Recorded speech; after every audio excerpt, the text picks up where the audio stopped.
We will now take a look at the management of user solutions and related issues. I'm going to start off by clicking onto Application Management and specifying a quota template. We can create a new quota template and we'll call it My Quota.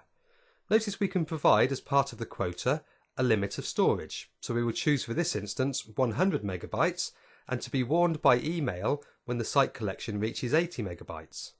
But more importantly for this demo, we're going to set some limits for our user solutions, or in other words our sandbox solutions. We can now then go and apply that template to the intranet site. So first I have to go and change the web application to intranet.contoso.com. And there are a few settings on this page, such as the lock status for the site, but we can go and choose our new quota template that we have just created. So there are those values that we specified. What we can now then go and do is verify that they got applied to our intranet site. So from site settings and looking on the solutions page, there are the resource quota settings from the values we specified in our template. Now switching to Visual Studio, here is a very simple web part that's actually been created as a sandbox solution. We can see this from the Properties window in Visual Studio. Now this web part uses the current web and a specific list, in this case tasks, and there's a very simple operation which is to obtain the count of the number of items in the tasks list and display it in a literal control in the web part. This is a very safe operation. I packaged it and I didn't deploy it. I just chose to package from Visual Studio. So now I can upload it to my solution gallery. So what we need to do is go and find the WSP file, and that's in the Visual Studio folder structure in the bin folder.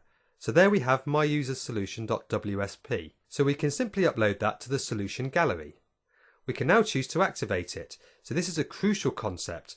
There may be solutions that are active and some that are non-active in our solution gallery. And note that we can deactivate or activate solutions at will very easily from here. So I will leave this as activated and we will go and use it in a web part page. I have a web part page called Sandboxed, and I'll switch to edit mode and insert our web part. That's in the custom category and it's called My Tasks. And we simply click Add, and then the details of the list in the current website are displayed, so all of those are allowed operations in a sandbox solution. If this solution were perhaps causing performance issues, we can go through to the site settings in the solution gallery and we could disable or deactivate the solution. So a few simple clicks from the site administrator's point of view and the code has now been prevented from being run. In actual fact, the web part error says it hasn't been found, but that's really saying I cannot render it. So the solution is there, but we are disallowing it or disabling it. Hopefully for now this has given you an idea of how to administer user solutions and the experience from the site collection administrator in terms of activating and deactivating them. And we'll develop this web part into something a little more powerful in the later demos.